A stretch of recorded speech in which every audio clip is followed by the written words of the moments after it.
Ministers اور member of parliament اور اس کے علاوہ جو ہمارے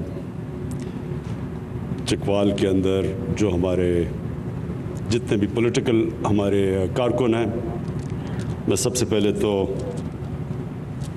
اس چیز کے اوپر اپنی خوشی کا اظہار کرنا چاہتا ہوں کہ میں جب چکوال آیا ہوں تو انشاءاللہ وہ اس طرح کے پروجیکٹس لے کے آیا ہوں جس سے ایک معاشرہ بدلتا ہے۔ لوگ کہتے ہیں کہ جی تبدیلی کیا ہوتی ہے؟ تبدیلی سب سے پہلے ذہنوں میں آتی ہے، پھر گراؤنڈ پہ آتی ہے۔ یہ یاد رکھیں پلیز۔ لوگ سمجھتے ہیں کہ تبدیلی کوئی ایک بٹن آن کرو تو تبدیلی آ جاتی ہے۔ تبدیلی پہلے لوگوں کے ذہن بدلتے ہیں۔ تو میں اس کے اوپر آنے سے پہلے، کیونکہ اس چیز کے اوپر بات کی گئی کہ چکوال اور یہ سارے یہ علاقہ جہلم، چکوال، میاں والی، یہاں بہت زیادہ لوگوں نے پاکستانی فوج میں وہ گئے اور ان کی بڑی قربانیاں پاکستان کے لیے۔ تو اس لیے مجھے احساس ہے کہ جب میرے آنے سے پہلے ہمارے منسٹرز نے بات کی اور ممبر آف پارلیمنٹ نے کہ جو ایک پہلی دفعہ کسی پاکستان کی پولیٹیکل اپوزیشن نے جس طرح فوج کے اوپر حملہ کیا ہے، یہ پاکستان کی تاریخ میں کبھی نہیں ہوا۔ اس سے پہلے جنرل مشرف کے اوپر تنقید کی جاتی تھی، لیکن جنرل مشرف پولیٹیکل تھے، یعنی وہ ملک کے سربراہ بھی بن چکے تھے اور آرمی چیف بھی تھے، تو اس کے اوپر تو تنقید تھی۔ لیکن آج کل جو تنقید کی جا رہی ہے، مجھے بڑے افسوس سے کہنا پڑتا ہے کہ وہ زبان استعمال کی جا رہی ہے جو ہندوستان کی پروپیگنڈا مشین پاکستان کی فوج کے خلاف استعمال کرتی ہے۔ ایک آپ کی پتہ نہیں کتنوں کی نظروں سے گزرا، یورپین یونین کی ڈس انفارمیشن لیب، انہوں نے انکشاف کیا کہ ہندوستان نے فیک سائٹس، میڈیا سائٹس بنائی ہوئی تھی کوئی 700، جس میں انہوں نے مرے ہوئے لوگوں کے نام پہ بھی نیوز آئٹمز ان کے نام سے بھی دیتے تھے، پھر اخباروں کے فیک اخبار بنائے ہوئے تھے، اور اس کا صرف سب سے زیادہ مقصد یہ تھا کہ پاکستان کو ایک بری نظر میں دنیا میں پیش کریں، پاکستان میں کہیں کہ افراتفری پڑی ہوئی ہے تاکہ کوئی باہر سے سرمایہ کاری نہ کرے پاکستان میں۔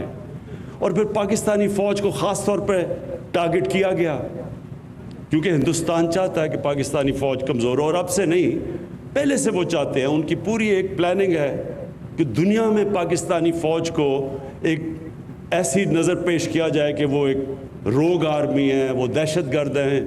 نریندر موڈی پچھلے آرمی چیف کو تو کھل کے کہتے تھے کہ دہشت گرد ہے۔ تو بدقسمتی سے پتہ یہ چلا کہ یہ جو فیک سائٹس تھیں ہندوستان کی، یہ اس اپوزیشن کو بھی یہ جو اے پی ڈی ایم ہے، اس کو بھی آگے وہ پروموٹ کر رہے تھے، اور کئی ایسے صحافی ہیں جو ان کو بھی پروموٹ کرتے ہیں اور وہ ہندوستان کی اس ڈس انفارمیشن کے حصہ تھے۔ تو کہنے کا مقصد یہ ہے کہ پہلی دفعہ ہوا ہے کہ پاکستان کی اپوزیشن اس طرح پاکستان کی فوج کو ٹارگٹ کر رہی ہے، آرمی چیف کو، آئی ایس آئی چیف کو۔ اس کی کوئی پہلی مثال نہیں ہے۔ اور ٹارگٹ کیا کر رہے ہیں، کیا رہے ہیں کہ جناب الیکشن جو تھا وہ انہوں نے، کیونکہ فوج نے دھاندلی کروائی، اس لیے سلیکٹڈ گورنمنٹ ہے۔ تو اس کے لیے کوئی ان سے پوچھے کہ اگر الیکشن میں دھاندلی ہوئی تھی تو کیا آپ گئے تھے الیکشن کمیشن کے پاس؟ کیا آپ سپریم کورٹ گئے؟ کیا آپ پارلیمنٹ میں آئے؟ کوئی آپ نے فورم پہ کہا کہ دھاندلی ہوئی ہے؟ تو آج جب امریکہ میں الیکشن ہوا تو جب ریپبلکنز کہنا شروع ہوئے کہ الیکشن میں دھاندلی ہوئی، تو میڈیا پہلے کہتا تھا کہ انہوں نے ابھی تک کوئی ثبوت نہیں دیے، یعنی وہ میڈیا کہنے کے لیے نہیں تیار تھا دھاندلی جب تک ثبوت نہ ہو۔ تو نہ ثبوت دیے، نہ کسی فورم پہ گئے، اور پاکستانی فوج کو اٹیک کرنا شروع کر دیا کہ جی انہوں نے ایک سلیکٹڈ حکومت لے کے آئے۔ اور اصل میں ہم سب ساری قوم جانتی ہے کہ 30 سال سے یہ جو ان کے لیڈران ہیں انہوں نے دونوں ہاتھوں سے ملک کو لوٹا ہے. 30 سالوں سے ان کے اوپر باہر مضمون چھپے ہوئے ہیں, باہر کے اخباروں میں, ڈیلی ٹیلی گراف میں, ٹائمز میں, ڈیلی میل میں, میں انگلینڈ کی بات کر رہا ہوں, نیو یارک ٹائمز میں, بی بی سی نے 2 ڈاکیومنٹری ان دونوں لیڈرز کے اوپر بنائی ہوئی ہیں, ان کی چوری کے اوپر. ان دونوں نے ایک دوسرے کے اوپر جو باتیں کی ہوئی ہیں وہ آج آپ ٹی وی دیکھ سکتے ہیں. اور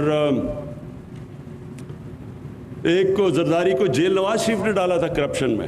دونوں حکومتیں 2 دفعہ کرپشن میں گئی تھی, ایک دوسرے کو کرپٹ کہتے تھے. تو آج صرف اپنی چوری بچانے کے لیے ایک ملک کی وہ انسٹیٹیوشن جو اگر آج کبھی بھی پاکستان کو ایک مضبوط فوج کی ضرورت ہے تو آج ضرورت ہے. اور کیوں ضرورت ہے؟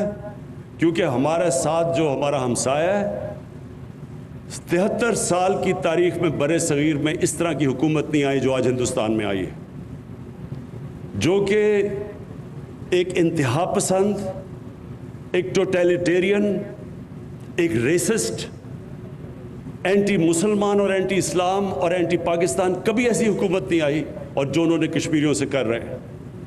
اور اس ٹائم پہ اپنی فوج کو اٹیک کرنا اور پھر اپنی فوج کو کہنا کہ ایک الیکٹڈ حکومت کو گرا دو. اپنے آپ کو ڈیموکریٹس کہتے ہیں, الیکٹڈ حکومت کو گرا دو. اور پھر فوج کو کہتے ہیں کہ اگر آرمی چیف الیکٹڈ حکومت کو نہیں گراتا تو فوج اس کو ہٹا دے. یعنی ملک میں فوج کو کہہ رہے ہیں کہ ملٹری کو کرو اور کہتے ہیں ڈیموکریٹک. تو میں اس لیے آج اس پلیٹ فارم سے, کیونکہ یہ وہ خاص طور پہ یہ سارا وہ علاقہ ہے جس میں لوگوں نے فوج میں جا کے بڑی اپنے ملک کے لیے قربانیاں دی ہیں, اور آج بھی ہماری فوج قربانیاں دے رہی ہے. آج جو ہندوستان سے دہشت گردی کی جا رہی ہے بلوچستان میں, پاکستان کے جو مرج ڈسٹرکٹس میں, یہ ہمیں پتہ کدھر سے ہو رہا ہے. ہمیں تو پہلے سے ہی اندازہ تھا کہ یہ ہر قسم کا پاکستان میں انتشار پھیلانے کی کوشش کر رہے ہیں, اور آج بھی ہمارے فوجی جوان قربانیاں دے رہے ہیں. اور اس میں یہ جو اپوزیشن جو حرکتیں کر رہی ہے, میں نے کبھی اپنی پاکستان میں اس طرح اپنے ملک کو انڈرمائن کرنے کے لیے کبھی کسی حکومت کو نہیں دیکھا. اور صرف ایک ان کا مطالبہ ہے کہ ان کو ہم کسی طرح NRO دے دیں. یعنی جو چوری انہوں نے 30 سال سے کر رہے ہیں اور پیسہ باہر لے کے جا رہے ہیں, کسی طرح اتنا بلیک میل کریں.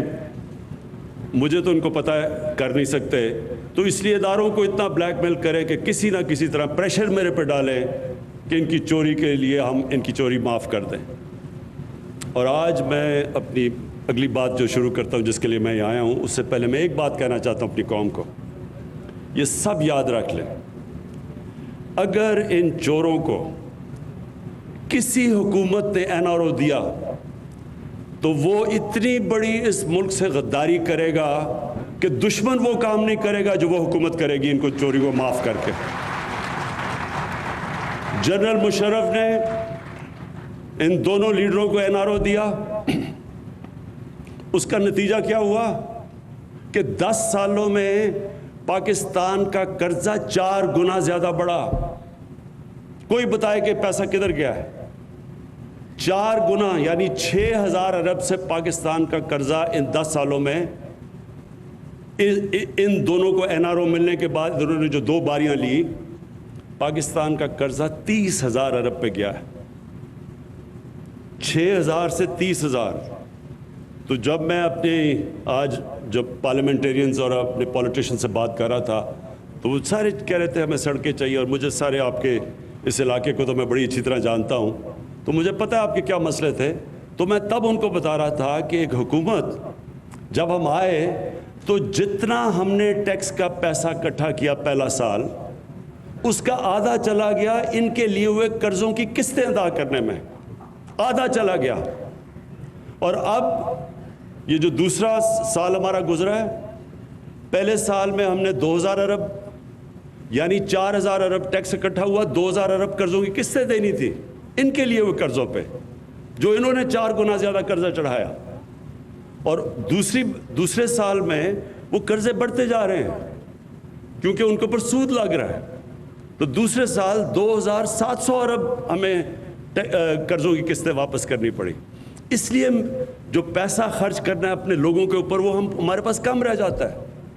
تو یہ ہوتا ہے جب کہ آپ ان لوگوں کو جو کرپٹ ہوتے ہیں جب وہ آ کے ملک کی سربراہی کرتے ہیں تو وہ سارے ملک کا نظام تباہ کر دیتے ہیں, اوپر سے لے کے نیچے تک ایک نظام کو کرپٹ کر دیتے ہیں. آپ ایک تھانے دار کو کیسے کہیں گے یا ایک پٹواری کو کیسے کہیں گے چوری نہ کرے جب ملک کا سربراہ پیسہ چوری کر رہا ہے؟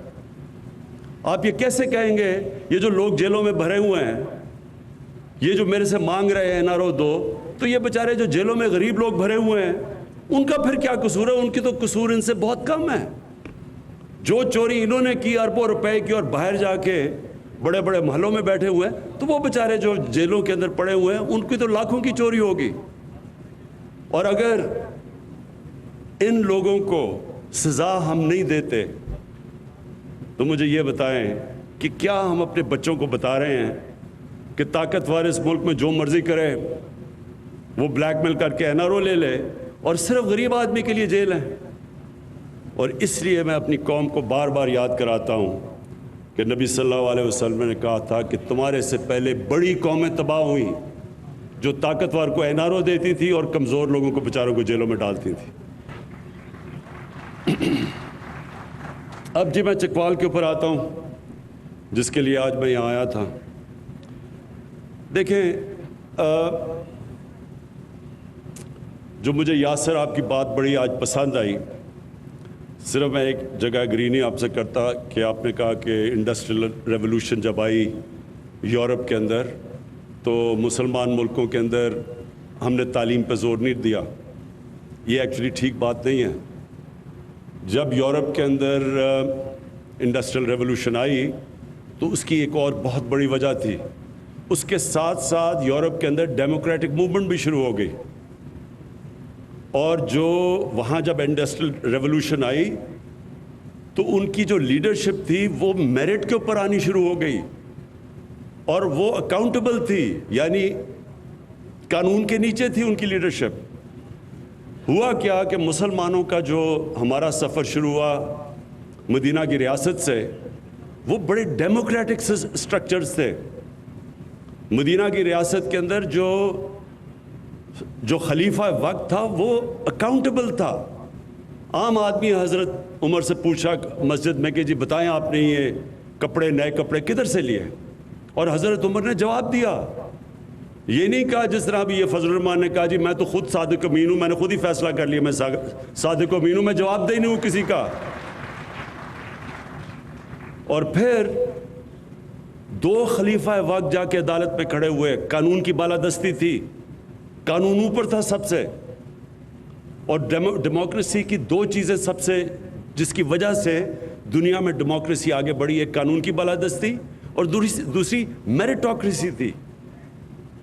تو جو بادشاہ تھی جو ہم پیچھے رہ گئے, ہم اس لیے پیچھے رہ گئے کہ وہ جمہوریت کی طرف جانا شروع ہو گئے, اور ہم کدھر مدینہ کی ریاست میں جمہوریت, ہمارے پاس سارے جو سٹرکچرز جمہوری تھے, ہم بادشاہت کی طرف جانا شروع ہو گئے. اور بادشاہت کے اندر 2 چیزیں ہوتی ہیں جو ایبسولوٹ کنگشپ جسے کہتے ہیں, اس میں نہ بادشاہ اکاؤنٹیبل ہوتا ہے اور دوسری چیز میرٹ نہیں ہوتی. جو ڈیموکریسی ہوتی ہے وہاں لیڈرشپ میرٹ پہ آتی ہے, جو بادشاہت ہے وہاں تو خون کے اوپر لیڈرشپ ہے.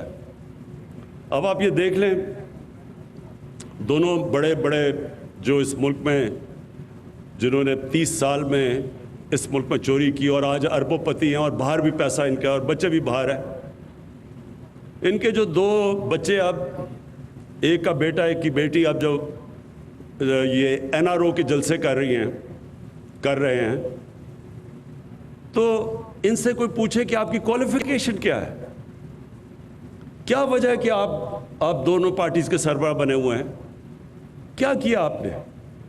آپ اگر کوئی نوکری, چھوٹی سی بھی نوکری لینے جاتے ہیں تو پہلا سوال آپ سے یہ پوچھا جاتا ہے کہ آپ کا جاب ایکسپیرینس کیا ہے, آپ نے کیا زندگی میں.